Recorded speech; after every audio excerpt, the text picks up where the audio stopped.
Hey all, Alex here at your home of the Music Deep Dive, and today it is time for a review of the 2024 book by Tyler Mahan Coe, Cocaine and Rhinestones, A History of George Jones and Tammy Wynette. I don't think I need to give too much background as far as who George Jones and Tammy Wynette are, two of the most popular country singers of all time. Got their starts separately in the 50s and 60s, respectively. Their paths converged towards the end of the 60s. They became romantically involved, were married for several years. It was a very high profile and very highly publicized marriage that eventually broke down, also very publicly. But the end result was legions of not just press articles, but also songs and records and all sorts of different things related to their romantic, Romeo and Juliet type marriage and the subsequent breakup, but how they were still meant for each other long after the divorce papers had been filed. Very, very popular story that has been documented in many, many books and in many, many forms. Now, what makes this form interesting is going to take a little bit of explanation because we have to talk about Tyler Mahan Coe, someone who I have talked about, I believe, before on this channel as well. Coe, the son of David Allan Coe, the legendary, very famous outlaw country musician from the 70s and onwards, played in his father's band for a number of years, first kind of independently, and eventually became the David Allan Coe band leader for over a decade. Was very involved in his father's live shows. There's plenty of performances of him playing on YouTube. Eventually was fired from his father's band. As far as I understand, they do not have a great relationship to this point. And in the meantime, Tyler has kind of gotten himself involved in a lot of different things. He basically moonlit in media marketing and digital marketing for a while, formed the website drunkmall.com, which got itself a little bit of steam towards the mid-2010s, fairly popular website at that time. And then, in and around the year 2017 is when Tyler started to break through really on the podcasting side of things, which is how most of you will know him from. Two podcasts released almost simultaneously within a very short span of time. The first being Your Favorite Band Sucks, which is a collaborative podcast with Mark Mosley, comedy podcast basically geared towards the idea of trashing and shitting on everyone's favorite band. The underlying theme, the overarching theme, because it's fairly obvious, being, we can make fun of basically anybody's favorite band. Anybody and everybody is open to being shit on, and you can make very legitimate cases for dunking on people. So don't take this whole music discourse thing so seriously. Very engaging podcast. And the second one is Cocaine and Rhinestones, A History of 20th Century Country Music. Now, both of these podcasts have received a great deal of acclaim and popularity. And even though Your Favorite Band Sucks is marketed as a comedy podcast, there are several episodes that talk about more serious industry topics in a way that I think is compelling. Most famously, their episode on Ticketmaster and Live Nation, which I think is extremely compelling and well worth listening to. So that podcast is very worth, exploring in its own right. But Cocaine and Rhinestones is, generally speaking, where Tyler has made his mark and really made his impact. It is a straightforward, no nonsense, frills removed history of country music in the 20th century. The idea being to tell stories that are at risk of being forgotten and of cutting through the bullshit and narratives that have been perpetuated by the media, by artists, by publicists, by whoever, to try to get to the truth of what actually happened and try to really get to the heart of these people, this music, this era, these stories, and again, just bring the truth to light. Season 1 was a series of episodic stories related to various different artists. It's well worth listening to in its own right. It's a season that definitely gets better as it goes on. The quality of the editing and the audio and things like that do improve gradually as Tyler gets his groove. But all the stories are extremely compelling, and by the end, it's still some of the best podcasting material that you will hear, pretty much regardless of subject. So season 1 in and of itself is excellent and is probably the easiest way to get into the Cocaine and Rhinestones universe. But season 2, which came out several years later, I think it took about 3 to 4 years worth of research before it finally came out. Season 2 is what we're talking about here.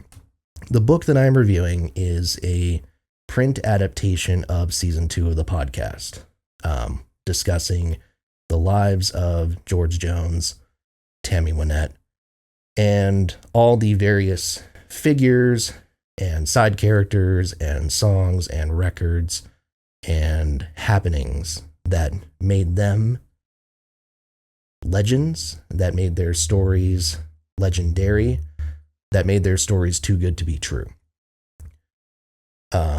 Season 2 of Cocaine and Rhinestones, the podcast, is, for my money, among the best, if not the very best piece of music history content that has been created in the last decade. And for my own purposes, when I talk about some of the historical projects that I'm interested in doing, kind of the whole purpose of this channel, and what the Music Deep Dive is, ultimately, whenever that project reaches some sort of quote-unquote conclusion, when my own projects kind of get publicized more, there's a lot of gratitude that I'm going to have for Cocaine and Rhinestones, specifically season 2, as far as how I've sort of taken inspiration from it to present my own stories and that sort of thing. It's an extremely influential work, and it's an extremely complex work. So a print adaptation of that type of story, in some ways you sort of wonder how that's going to work, because on the one hand, some of the aspects that make season 2 excellent are things that are native to the audio format. The usage of really excellent editing, just some phenomenal examples of editing in throughout the entire season. Specifically, I think there's episode 3, there's one particular little bit towards the end, a little play on the intro to the podcast. You'll know what I'm talking about if you hear the episode. I love that little piece. And you lose that in print format. And you also lose, again, kind of the in segment, like audio examples and that sort of thing. But the point of the Cocaine and Rhinestones book, and Tyler has been very clear on this throughout all of the marketing and all the conversations that he's had about the book, is that this is not meant to be a better product than the podcast necessarily. This is not meant to be a replacement for the podcast. This is meant to be an alternative venue, an alternative format for those folks who either are not inclined to listen to a podcast or maybe just are not able to, physically or technologically or what have you. And I think in that sense, this works exceptionally well. Now, if you're already aware of what the strengths are of season 2 of Cocaine and Rhinestones, and you're wondering, do those strengths carry over to this book? I say emphatically yes.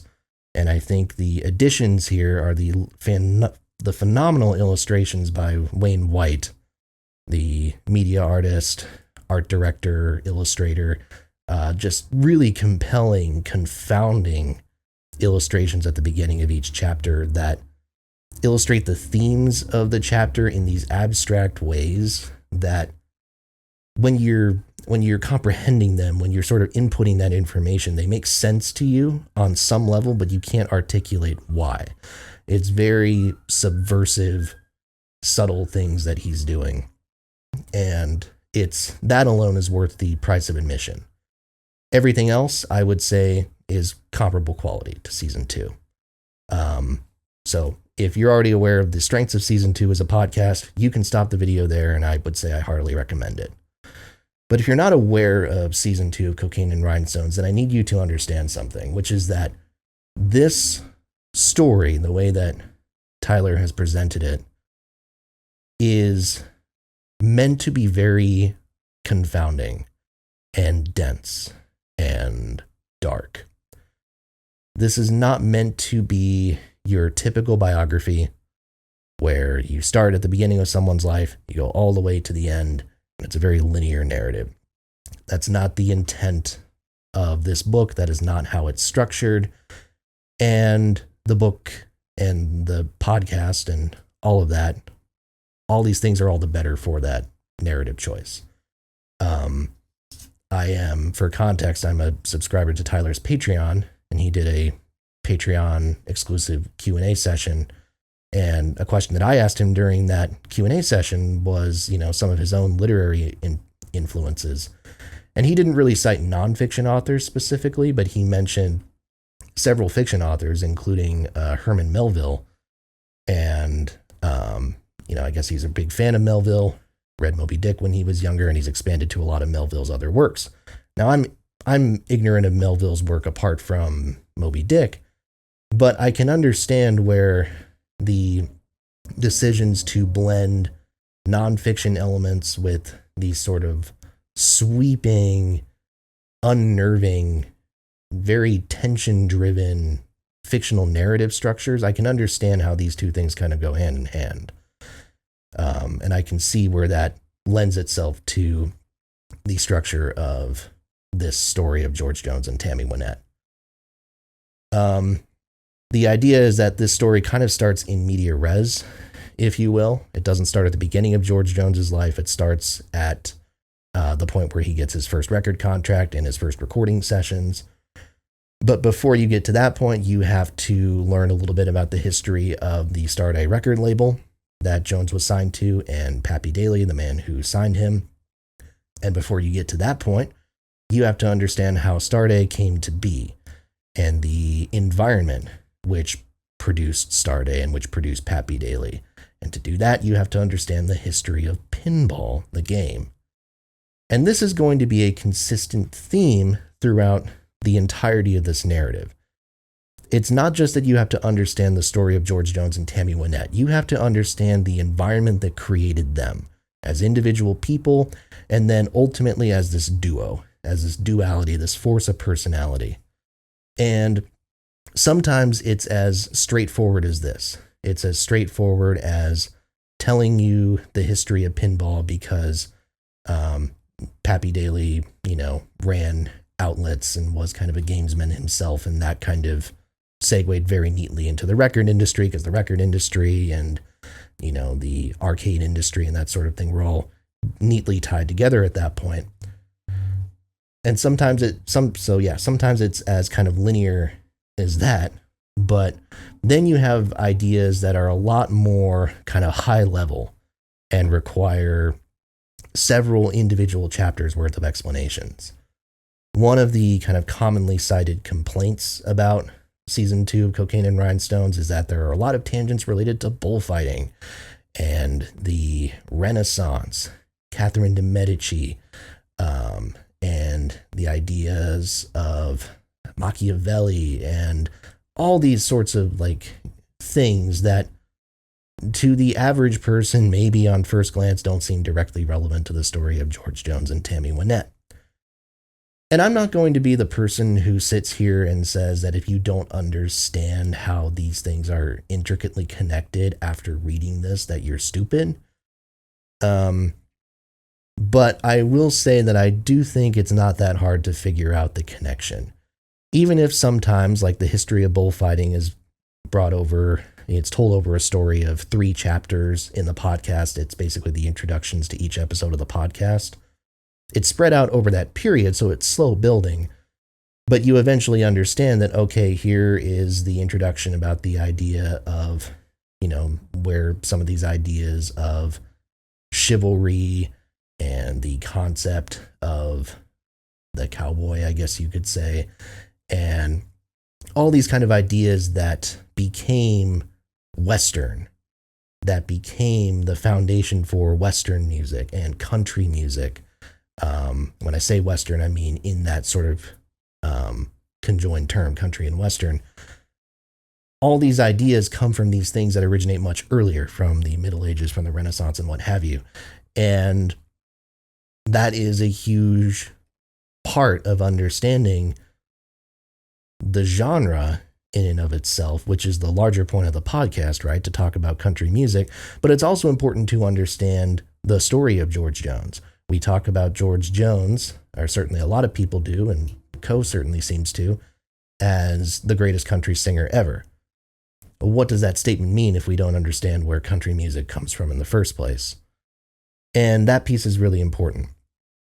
Certainly also, I think there are a lot of conversations about fame and, performance and publicity, specifically some of the ancillary chapters towards the end about kind of Buffalo Bill Cody and the Wild West that very directly relate to some of the performative themes about the George Jones-Tammy Wynette relationship and how that was marketed and monetized by not just record labels, not just producers, not just publicists, but by the artists themselves very tangibly and very actively. And so this whole piece is meant to, this aspect of the story is meant to kind of deconstruct the mythos surrounding the relationship and saying, no, this is not just this tragic romantic fairy tale. There's a lot of industry manipulation. There's a lot of emotional manipulation that's going on here. And these are things that the artists were very keenly aware of and were playing into. But the flip side of that is that does not mean that there is not a lot of tragedy in this story, because there absolutely is. There is a deep amount of tragedy, of disturbing things happening, whether it's things that happened to the artists, things that were caused by the artists, many things that were the product of substance abuse, specifically some of the chapters related to, truly both of them, but especially George Jones, some of the paranoid-induced hallucinations and some of the things he did because of his alcohol and cocaine abuse in the 70s and 80s are outright terrifying and outright nightmare-inducing. And Coe, as an author, is able to play into that stuff and really kind of conjure up that imagery. And again, the Wayne White illustrations that are interspersed at the beginnings of chapters also do this. We're playing up this imagery, not getting too far into the weeds to where it feels like you're detaching yourself from reality, but rather flipping it on its head and saying, no, this is this person's lived reality, but guess what, man? It's fucking horrifying, and I'm going to tell you all the details about it so you understand just how horrifying it is and how awful it is that someone could get to that point. And it's a story that I think is extremely willing, and this is consistent with Tyler as a storyteller in general. It's a story that is very willing to excoriate people and to hold people accountable for shit, because ultimately he is after the truth, the cold, hard truth, and he's not necessarily predisposed to sentimentality for the sake of it. But this is a story that has compassion. It has compassion for the main characters as much as it is fair to. I know one criticism that I've seen of both the podcast and this book is that Tyler is not a fan of Tammy Wynette or whatever. He has said it himself in other interviews and things like that, but I'll clarify too. I think that's absolute bullshit. I think Tyler is clearly a fan of hers. And even though he's holding her accountable for her own version of events, her own narrative that she's constructed, which on many levels is just extremely factually inaccurate on a basic level, he clearly has a lot of respect for her music, certainly, but has a lot of respect for the kind of broken person that she was. And especially once it gets to kind of the later years of her life and how she was treated by her last husband in particular. I think he shows a lot of kind of compassion and grace with how that part of the story is told and preserves her dignity there. So I think if people want to accuse him of being unfair towards her or being unnecessarily harsh towards her, I would recommend they reread that last section again, because I think he does a remarkable job of preserving her dignity. And so, yeah, what do we have here? We ultimately have a narrative, because I would not call this a biography in a traditional sense, because there are so many detours, there are so many left turns, that this ultimately can't be compared to any biography of George Jones or Tammy Wynette that you've ever read. I don't need to have read a single other biography of George Jones or Tammy Wynette to know that that is factually true. So when you're jumping into reading this book, my only advice, and same is true if you want to listen to the podcast, my only advice is do so with an understanding that what you think you are going to get into is probably not actually going to be what's going to happen. Prepare for your expectations to be subverted. I don't necessarily think it's a narrative that is super difficult to follow as long as you are someone who is actively paying attention to the podcast or is actively invested in the book, right? You're not multitasking. But there's a lot of components to it. And it's a narrative that rewards repeat listens or repeat reads, which I think is the highest compliment that you can give someone on a nonfiction piece. The fact that you can go back to it and still pull out new things with each listen or each read or what have you. If there is one thing that I can criticize about the print version of this, well, technically two things. Number one is a decision that I think they had to make. It is slightly condensed from what the podcast is. Not by much, but they do remove an episode that was centered around the life of Dallas Frazier. And they kind of split apart an episode that talks about the Nashville A-Team, the session musicians inside of Nashville. They don't remove it entirely. There are components that are kind of spread throughout the narrative. But that episode in and of itself, which is that third episode I was talking about, is really, really worth listening to on its own. So again, more arguments that this book is not a replacement for the podcast. If this is your entry point, fantastic. I still highly recommend you listen to the podcast after it. The other piece, and I don't know if this was a Tyler decision or an editorial decision, I would say that the paragraph structure in this is very geared towards these very massive, like 20, that might be an exaggeration, 10, 15 sentence long paragraph structure. There's a lot of these lengthy, dense things in there. And I think that quite a few of them probably could have been split in half. And that's a nitpick on my part, and I acknowledge that. But I think if we're talking about, making this accessible to a wider group of potential readers, just a wider audience in general, and really wanting to make sure that comprehension is kind of the goal here, I do think there was a way that a lot of these paragraphs could have been split up just a little bit more so that people could follow along with the ideas a little bit more closely. I didn't struggle with it myself, although granted I was familiar with the material going in, but I could see how, I think comprehension is an important piece of it, and I think that that sort of visual structure could be a barrier for some people who maybe struggle with focus a bit more. So that's a nitpick. It doesn't really hinder my enjoyment of it at all, but that's one thing where I could see that being a gripe, and I would say that could be a potentially fair gripe. But that's a minor thing. As far as the actual story, the actual narrative, it's, again, as compelling of a piece of music history as you will find. And it's one that is, critically important. Again, going back to the whole point of the Cocaine and Rhinestones podcast, of which season 3 is actively in production right now.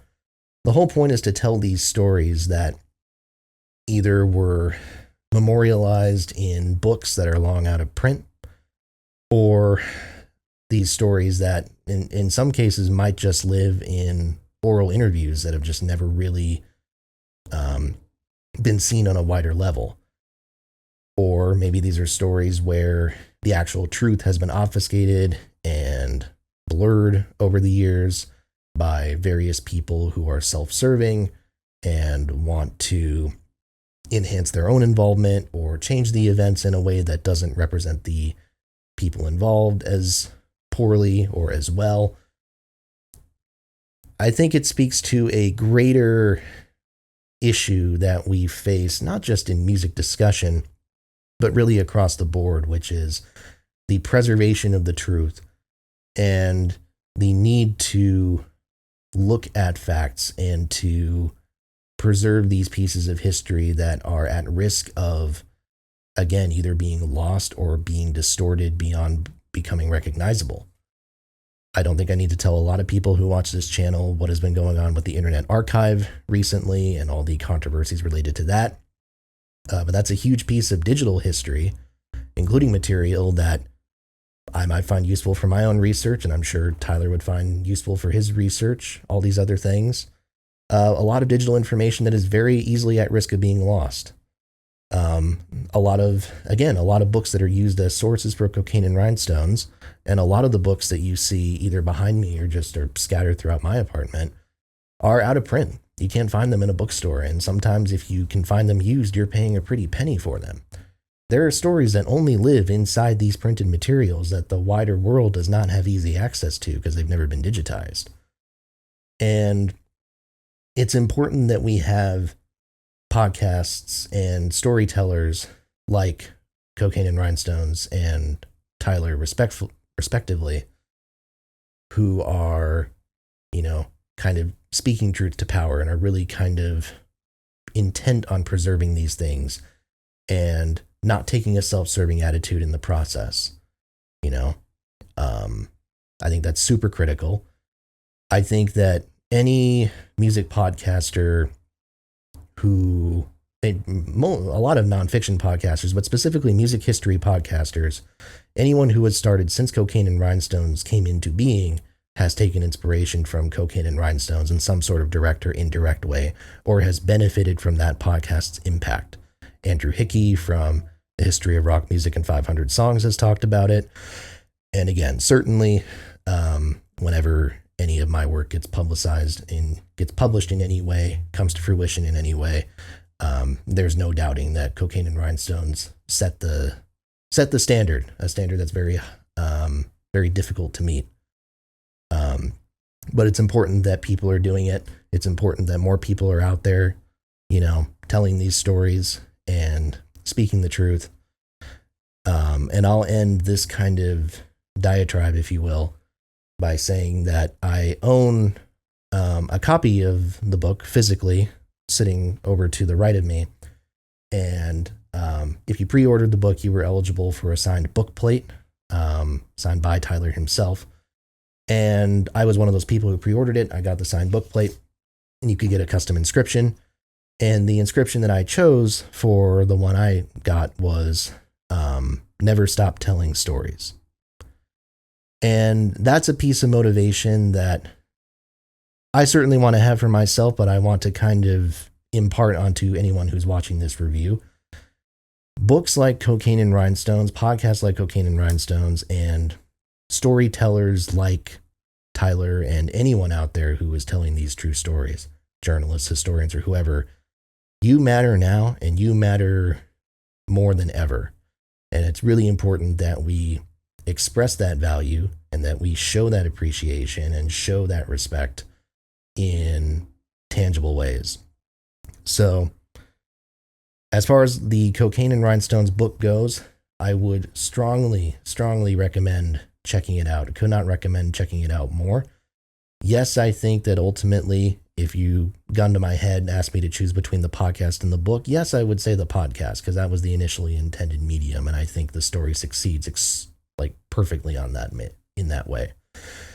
But even if you don't really care to hear this, to read that story in a physical format in a book because you got everything you needed to out of the podcast, buy the damn book. Support people who are telling these stories. Support people who are doing this work at a time when we need this work done more than ever. And if you're so inclined, take that as inspiration yourself to start sharing some of your own stories. Start telling stories. Doesn't have to be musical. Could be preserving your own story. Maybe it's preserving your own family history in some way. Just whatever you do, don't stop telling stories and don't stop seeking to preserve things and to seek truth and to make sure that that truth is preserved for the future, because it's important. These stories can die very easily, and these people's stories and their impacts can be lost easily. And it's up to us in our own time to do that work and to preserve it for the future so that the future can understand what the truth was and understand the greatness of these people and everything related to it. All right, I'm going to get going now, but thank you all so much for watching this video. Please make sure to like, comment, and subscribe. As always, more reviews are to come. I was initially going to be reviewing Doris Kearns Goodwin's Team of Rivals. That was going to be my next book on the docket, and it still is now. However, given recent events, I figured I didn't really want to live in the world of 1860s politics right now, with how tense and stressful things are in the current era. So, but that will be coming very, very shortly. Fantastic book. Excited to revisit it. Again, thank you all so much for watching. Please make sure to tell your friends about this channel. Make sure to tell your friends about the podcast and everything else that goes with it. Really helps everybody involved. Thanks a lot for watching, and I'll see you next time right here at your home of the Music Deep Dive. Bye now.